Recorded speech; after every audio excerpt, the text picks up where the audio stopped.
சரிதம் கேள் அனுகிரகம் பெறலாம் நாமே.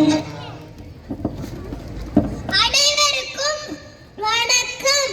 இந்திய பெருநாட்டினுடைய காலங்காலமாக பெருமக்களால் கேட்டும் சிந்தித்தும் பெறப்படுகிற உயர்ந்த இதிகாசங்களில் ராமாயணமும் மகாபாரதம்.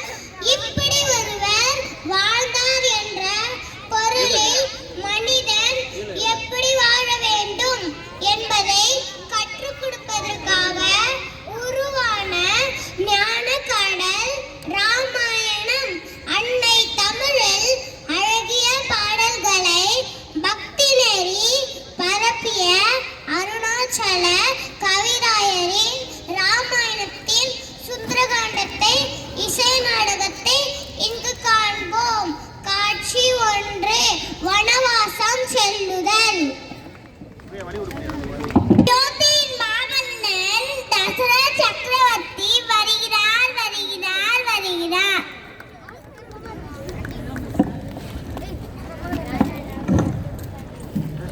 அமைச்சரே, நான் அயோத்தி மக்களுக்கு ஒரு நற்செய்தியை கூற போகிறேன். நான் ரகுகுல வம்சம் ராமனுக்கு இச்செய்தியை நான் முழுக்க அறிவிக்க ஏற்பாடு செய்கிறேன். ஆகட்டும் அமைச்சரே, மிக்க மகிழ்ச்சி. பிரபு, எனக்கு தாங்கள் 2 வரங்கள் கொடுக்க வேண்டும். கைகேயி, நீ கோபமாயிருக்கிறாய் என்று நான் நன்றாக இருக்கிறேன். என்ன வரம் வேண்டும் கேள்.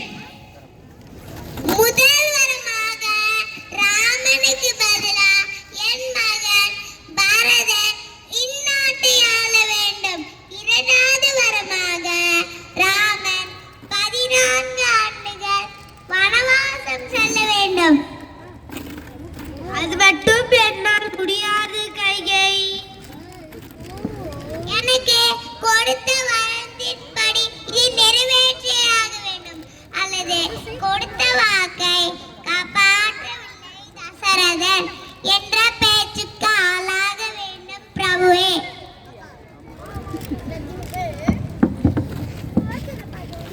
தந்தையே, சின்ன அண்ணையின் விருப்பத்திற்கு ஏற்ப நானும் சீதாவும் வனவாசம் செல்கிறோம். எனக்கு பதில் என் தம்பி பரதன் இந்நாட்டை ஆள்வான். அவன் சிறந்த முறையில் இந்நாட்டை ஆட்சி செய்வான் என்ற நம்பிக்கை எனக்கு இருக்கிறது.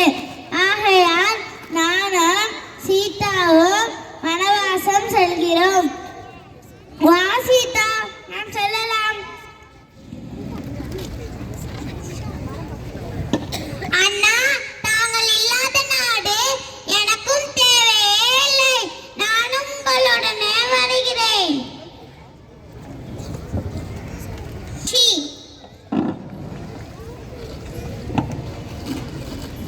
சீதா, சீதா, எங்கே இருக்கிறாய் சீதா?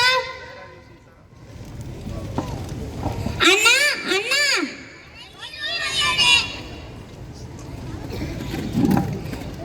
நான் உங்கள் எல்லோரையும் வாழ்த்துகிறேன். சீதையை தேடி சென்றவர்கள் இன்னும் வரவில்லை. காலம் கடந்து கொண்டே இருக்கிறது.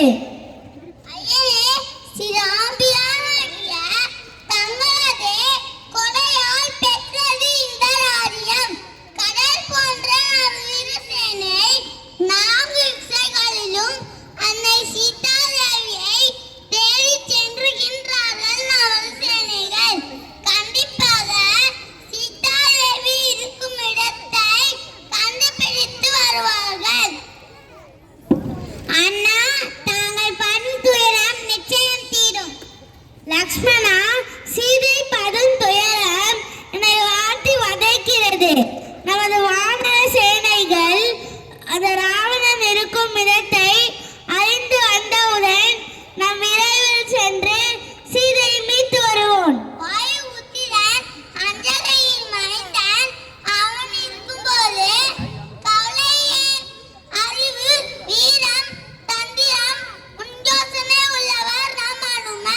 உண்மையாந்து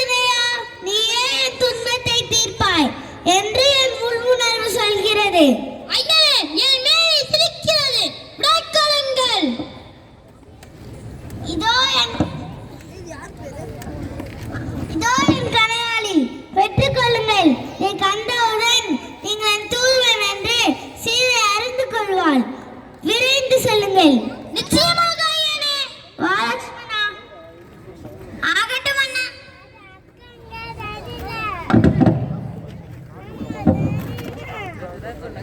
வீரர்களே, ஆறுகள், மலைகள், கடல்கள், நாடுகள், நகரங்கள் அனைத்தையும் தேடுங்கள். அரக்கன் ராவணன் அன்னை சீதாதேவியை தூக்கிச் சென்றான் திசையை நோக்கி.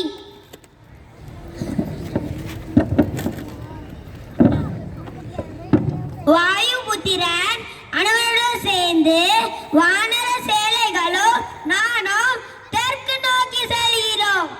வெற்றியால் திரும்புங்கள். காட்சி 3.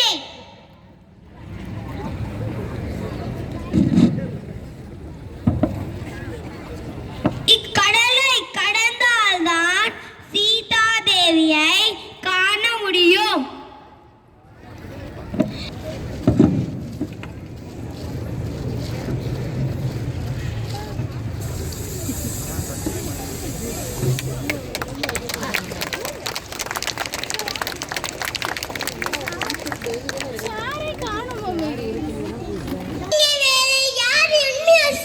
ஒன்றுமில்லை, நான் ஒரு சாதாரண குரங்கு. எனக்கு பொழுது போகவில்லை. அதனால் நான் சுற்றுலா வந்தேன். லங்கா நகரத்தை சுற்றி பார்க்கலாம் என்று வந்திருக்கிறேன். நீ சாதாரண வனத்தில் வாழும் குரங்கு. நீ லங்காபுரியை சுற்றுலா வந்திருக்கிறியா? உடனே வந்த வழி பார்த்து திரும்பி சென்று விடு. வந்த வழி அல்ல, உள்ளே திரும்பி பார்க்கிறேன்.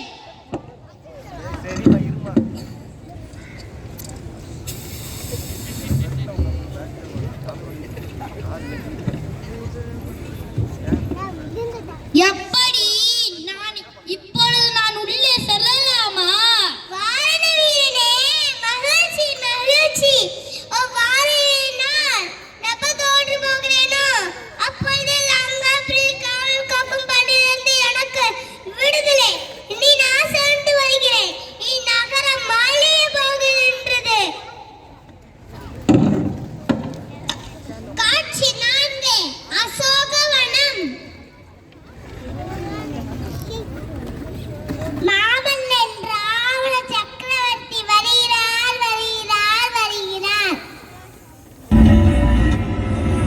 இடி இடிக்க மின்னல் வெடி வெடிக்க எரிவலை இன்னும் பொறுக்காதே. பிரபல அன்னை பெற்ற துயருக்கு இனியும் வேங்கை பொறுக்காதே. முக்கிய வலையினை வெட்டி முறித்திட மனம் கொண்டைய சீதா, எனக்கு நீ எப்போது அருள் கொடுப்பாய்? உலகங்களுக்கும் தலைவனாகி திகழும் நன்வாழ்க்கைக்கு சாதாரண மாநில வாழ்க்கை நிகராகுமோ? அந்த பிரம்மன் முதல் எல்லா தேவர்களும் எனது கட்டளைக்கு அடிபடுகின்றனர். ஆகையால் என்னுடனான பெரும் வாழ்க்கையை ஏற்றுக்கொள். இல்லையென்றால் உன்னை எவ்வளவு அடிப்படை செய்வது எமக்கு தெரியும். ஏய் துரும்பே, என்ன பிதற்றுகிறாய்? உன் தலை விழப்போகிறது. என் தலைவன் இல்லாத நேரத்தில் என்னை கடத்தி வந்து விட்டார். இது அவட இடத்தில் உள்ள அச்சத்தை தானே காட்டுகிறது.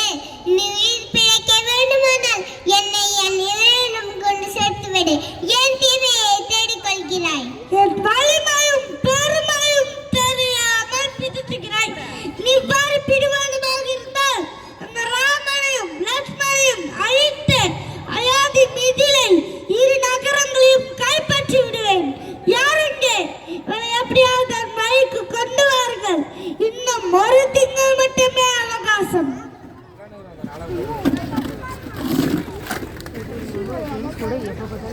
உங்களை வீட்டு செல்வது போல் கனவு கண்டேன். தீர்வல்லாதீர்கள் அன்னையே. இந்த நல்ல அடையாளங்கள் நல்லதையே குறிக்கிறது. நீங்கள் உங்கள் கணவரிடம் விரைவில் செல்வது உறுதி. பூஜை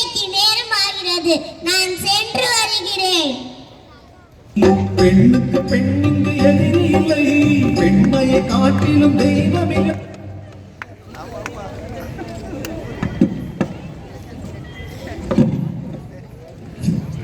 தூக்கம் கண்களை தழுவுகிறது. சரி சரி, சிறிது நேரம் உறங்குவோம்.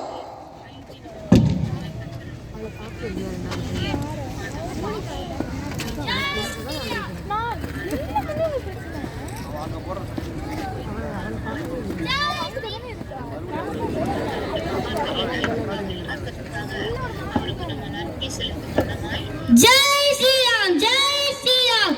தாங்கள் தான் அந்த ராவணனால் தூக்கிடப்பட்ட சீதாதேவியோ? ஆமா, நீ யார்? ஸ்ரீ ராமபிரானின் தூதுவன், ஸ்ரீ ராமபிரானின் ஆணையால் கடல் கடந்து வந்துள்ளேன். என்னை போன்ற ஆனங்கள் உம்மை தேடும் பணியில் நாடெங்கும் அனுப்பப்பட்டுள்ளார்கள். அது வீரர்களின் சிறந்தவனே, நீ என் உயிரை காப்பாற்றினாய். நீ தூயவனே, இன்று போல் என்றும் வாழ்வாயாக. நான் எங்கே என் ராமபிரானை காண்பேனோ? தாயே, என் தோளின் மீது ஏறிக்கொள்ளுங்கள். அதே பொழுது உங்கள் ராமனை இருக்கும் இடத்திற்கே அழைத்து செல்கிறேன். இது நல்ல வீரனே, என் தலைவனை வந்து ராவணனை அழைத்து என்னை அழைத்து செல்ல சொல்லுங்கள். நான் இன்னும் ஒரு திங்கள் மட்டுமே இங்கே இருப்பேன். என்னை வந்து வீடு செல்லாவிட்டால் நான் இங்கே எழுதி துறப்பேன். இதோ என் சூடாமணியின் வரியும் கொடுங்கள். ஏய், யார் அது? அந்த மாதத்தை பிடிங்கள், பிடிங்கள். அந்த மாதத்தை பிடித்து இழுத்து வாருங்கள். யார் நீ? ஸ்ரீ ராமபிரானின் தூதுவன். நீங்கள் பெற்றிருக்கும் சீதாதேவியை எங்கள் ராமனிடம் ஒப்படைத்து விடுங்கள். இல்லை என்றால் ராமனும் லக்ஷ்மணனும் உங்கள் உயிரை கொடுத்து விடுவார்கள். என்ன? என் உயிரை ராமனும் லக்ஷ்மணனும் குடித்து விடுவார்களா? இதோ இப்போது நாளில் நெருப்பை வைக்க சொல்கிறேன். நாங்கள் யார் என்று காட்டுகிறோம். இனி அவர் யாருக்கு நெருப்பு? யார்கிட்ட? என்கிட்டே வா. காட்சி 5. ராவனுக்கு சீதை அன்னை சாபம் விடும் காட்சி. இறுதியாக உன் முடிவு என்ன? என் ஆசைக்கு நெருப்படுகிறாயா இல்லையா? ராமனை எண்ணி இந்த லங்கோலகத்திலே அடிமையாக வாழப் போகிறாயா?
உடையவர். ராவணன் தீவிர சிவபக்தனாவார். சிவபெருமானுக்கு தனது 10 தலைகளை அர்ப்பணிக்க கடுமையான தவம் செய்தவர். ராவணன் சிறந்த போர்த்திறன் பெற்றவர். அவர் ராமரை போரில் எதிர்கொண்டார். வலிமையான சவால்களை சந்தித்திருந்தார். போரில் முரண்பாடுகள் இருந்த போதிலும் அவர் இலக்குகளை அடைவதில் உறுதியான தன்மையுடன் இருந்தார். ராவணனின் 10 தலைகள் கோபம், பெருமை மற்றும் புத்திசாலித்தனம் போன்ற பல்வேறு மனித உணர்ச்சிகள் மற்றும் பண்புகளை விளக்குகிறது. ராவணனின் பாத்திரத்தின் அம்சங்கள் எதிரிகளாக சித்தரிக்கப்படும். தனிநபர்கள் கூட போற்றுதலுக்கு தகுதியான குணங்களை கொண்டுள்ளனர் என்பதை விளக்குகிறது. ஒரு மனிதன் நல்லவனாக இருந்தாலும் சந்தர்ப்ப சூழ்நிலையில் சிறு தவறு செய்யும் போது பெரும்பான்மை அடையக்கூடும். அதுபோன்றுதான் ராவணனிடம் நற்பண்புகள் நிறைந்திருந்தாலும் ராவணன் சீதை மீது ஆசை கொண்டதால் ராவணனுடன் சேர்த்து இலங்கையும் அழிய நேரிட்டது. நன்றி. சுகங்களை தருவது ராமாயண சுபகாவியம்.